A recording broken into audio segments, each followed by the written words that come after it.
ह्याच्यामध्ये राऊतसाहेब आमचे नेते आहेत, खासदार आहेत, माझे स्नेही आहेत, परिवारातले आहेत आणि त्यांनी काय बोललं तर ते वडीलकीच्या नात्याने मी ते ऐकून घेणं घ्यायलाच लागेल. आणि त्यांनी माझ्याबरोबर बरेच वर्ष काम केलं. मी त्यांच्या नेतृत्वाखाली काम केले. मी 10 वर्ष शिवसेनेचा नगरसेवक म्हणून काम केलं आणि या सगळ्या गोष्टीचा एक परिवार म्हणून झाल्या. आणि माझ्या काही त्यांना वाटत चुकीचं तर त्यांनी बोलायचा तो अधिकार त्यांनी तो वापरला तर त्याबद्दल माझ्या मनात शंका नाही आणि माझ्या मनामध्ये रागवी नाही.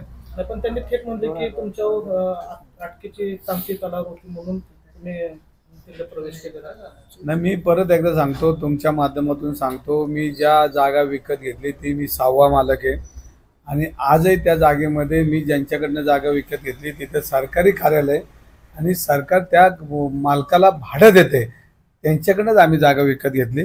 मग सरकार जर वरच्या जागेमध्ये जर भाड्याने जागा घेत असेल तर मग सरकारची त्यात चूक आहे का हे जरा तुम्ही तपसून घ्या. कारण तुम्ही एकच बाजू ऐकलेली आहे की ती जागा विकत घेतली तर तो प्लॉटच अख्खा वक्फ बोर्डचा असं जर त्यांचं म्हणणं असेल तर मग तो उरलेला पाडवी तो वक्फ बोर्डचा असला पाहिजे.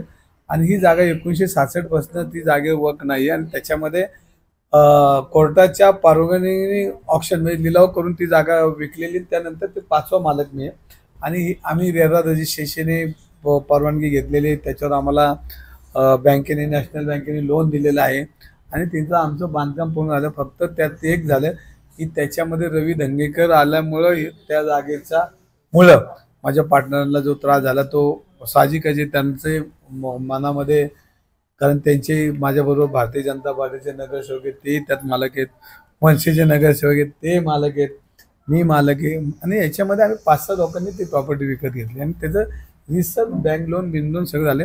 आणि याच्यामध्ये तो प्लॉट हा मोठा प्लॉट आहे. त्याच्यामध्ये आजही त्यामध्ये हॉटेल आहेत, बँका आहेत, त्याच्यामध्ये सरकारी कार्यालय. तुम्ही एक पार्ट बघितला, दुसरा पार्ट शेजारचा बघा, तो एकच घर नंबर आहे. पण याच प्रकरणावरनं भाजपने तुमच्यावरती निशाणा साधला होता. मात्र याच प्रकरणावरती तुम्ही शिवसेनेत प्रवेश केलेला आहे. हे प्रकरण मिटवण्यासाठी तुमच्या कुटुंबियापर्यंत आलं होतं अशी देखील टीका होऊ लागलेली आहे. काय म्हणाले याच्यावरती? मी परत एकदा म्हणतो की माझं चूक असेल तर माझ्यावर गुन्हा दाखल करा. मी तो गुन्हा दाखल करून घ्यायला माझी तयारी आहे. कारण मी पहिल्या दिवसापासून म्हणतो की मी चुकीचं काम केलंच नाही. संजय राऊतांचं असं म्हणणं आहे असे 90 जण आहेत की त्यांच्यावर दबाव टाकून त्यांचा पक्ष प्रवेश घेतलेला आहे. तुम्ही पण त्यामध्ये येता का? नाही बघा, आता मी तुम्हाला परत एकदा सांगतो की मी चुकीचं काम केलं नाही आणि करणार नाही आणि केलं असेल तर मला कोणी पाठीशी घालू नका. आणि काँग्रेसचे शहराध्यक्ष असं म्हणले की तुम्ही मागील 2.5 ते 3 वर्षात काँग्रेसला कुठलंही योगदान दिलं नाही, योगदान शून्य आमदार राहिलेले आहेत, पक्षाचे कार्यकर्ते राहिले आहेत, त्याकडे तुम्ही कसं बघता? नाही, त्यांचे आभार मानले ना. मी परत एकदा मानतो, माझ्या काही चुका झाल्या असेल तर मी त्यांना समजवण्याचा प्रयत्न करेन. शेवटी त्यांनी माझ्याबरोबर काम केले. मला 3 निवडणुकीमध्ये शहराध्यक्ष ते त्यांनी प्रचंड काम केलं, त्यामुळे मी एवढी मतं घेऊ शकलो काँग्रेस पक्षाची आणि त्यांचे आभार मानले. उद्याही मानन, परवाही मानन, कारण शेवटी त्यांच्या ताकदीमुळे मला आमदारकी मिळली, त्यांच्या ताकदीमुळे खासदारकी मिळली, त्यांच्या ताकदीमुळे मला एवढी मतं मिळली. तर त्यांचे विसरू कसं शकतो? तुमच्यामुळे निष्ठावंत काँग्रेसच्या कुठल्याच नेत्यांसोबत चर्चा केली नाही, एवढा मोठा निर्णय घेतला म्हणून तर त्यांचे आभार मानले, त्यांची माफी मागितली.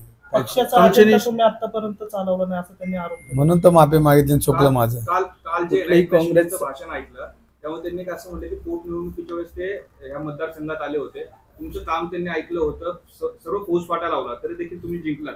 त्यावेळेस तुम्हाला काय वाटलं त्यांचं जे? शेवटी मला जनता आणि तुम्ही सगळेजण माझ्या पाठीशी होता, कार्यकर्ता म्हणून तुम्ही काय मला बघितलंय. पक्षात जर इकडं तिकडं गेलो तरी माझी बांधिलकी पुणेकरांची, माझी बांधिलकी जनतेची. मी सातत्याने समाजाच्या हिताकरता जे काही चुकीचं असेल तिथं आवाज उठवून उद्या बी उठवणार, असं काय नाही. मी शिंदे साहेबांशी बोललो की जिथं चूक दिसेल तिथं बोलायला मला तुम्ही अधिकार द्या आणि तसं मला नाही वाटत की ते मला थांबवतील म्हणून. आता काय शिवसेना आणि काँग्रेसकडून तुमच्यावर टीका होते, तुमचे वेगवेगळे प्रकरण असतील ते समोर आणले जातात, तुम्हाला बदनाम करण्याचा प्रयत्न सुरू आहे? नाही, मला बदनाम केलं किंवा नाही केलं तर माझं बुद्धी मला चांगलं सांगते की मी कोणाचं वाईट केलं नाही करणार नाही. हे जर काही लोकांना वाटत असेल तर इतके वेळेस का लावलंय मला, तर मी आजही म्हणतो मी शिंदे गटामध्ये गेलो असलं तरी कोणी मला सोडू नका. मी चुकीचं काम केलं असेल तर मला कोणी माफी देऊ नका. आता तुम्ही गेली अनेक वर्ष बिडकर आणि राष्ट्रवादीच्या विरोधात लढलात. आता त्यांच्याच मांडी लावून तुम्हाला बसावं लागेल महायुतीच्या कार्यक्रमांना. त्याबद्दल काय वाटतं? नाही, आता भारतीय जनता पार्टीमध्ये सगळेच लोक वाईट आहेत का, तर नाही. सगळे चांगले आहेत का, नाही. लोकशाहीमध्ये ही स्पर्धा असे एकमेकाच्या डोक्यावर पाय ठेवल्याशिवाय मोठं पण मिळत नाही. आणि राजकारणामध्ये एकमेकाच्या डोक्यावर पाय ठेवल्याशिवाय माणूस जात नाही. आपल्याला वाटत होतं का अजितदादा आणि भाजप एकत्र येईल. राजकारणात काय होऊ शकतं. अजितदादा तर जेलच्या दारात घेऊन यांनी बसवलं होतं. ट्रकभर कागदपत्र आहेत, अमकं आहेत, तमकं आहेत. मोदी साहेब सुद्धा अजितदादांवर टीका केली होती आणि त्यांना पक्षात घेऊन त्यांना अर्थ खातं दिलं. म्हणजे असं काय नसतं राजकारणामध्ये. मग तुमचं मग जे संजय राऊत टीका करतात किंवा अरविंद शिंदे तुमच्या टीका होतात, त्यांना उत्तर काय? नाही, त्यांची सगळ्यांची माफी मागतो. माझं चुकलं असेल, चुकीला मी माझी सुधारणा करणार. तुमच्यामुळे अनेक निष्ठावंत माझी विचारधारा मानवतावादी. तुमच्यामुळे अनेक निष्ठावंत कार्यकर्ते काँग्रेसचे सोडून गेले असं देखील म्हणलं जात आहे. निवडणुकी असेल, पोटनिवडणुकी असेल त्या दरम्यान त्यावरती काय म्हणणं? नाही, माझं काय म्हणणं, मी कोणाला पक्ष सोडा म्हणलं नाही आणि कोणाला येऊ नका म्हणलो. ज्यांना जायचं त्यांना काँग्रेस पक्ष प्रचंड मोठा आहे, दारं उघडी आहेत, त्यांनी काँग्रेस पक्षात जावं. माझं काय मत नाही. मी थोडी म्हणलो का जाऊ नका, नेऊ नका. ठीक.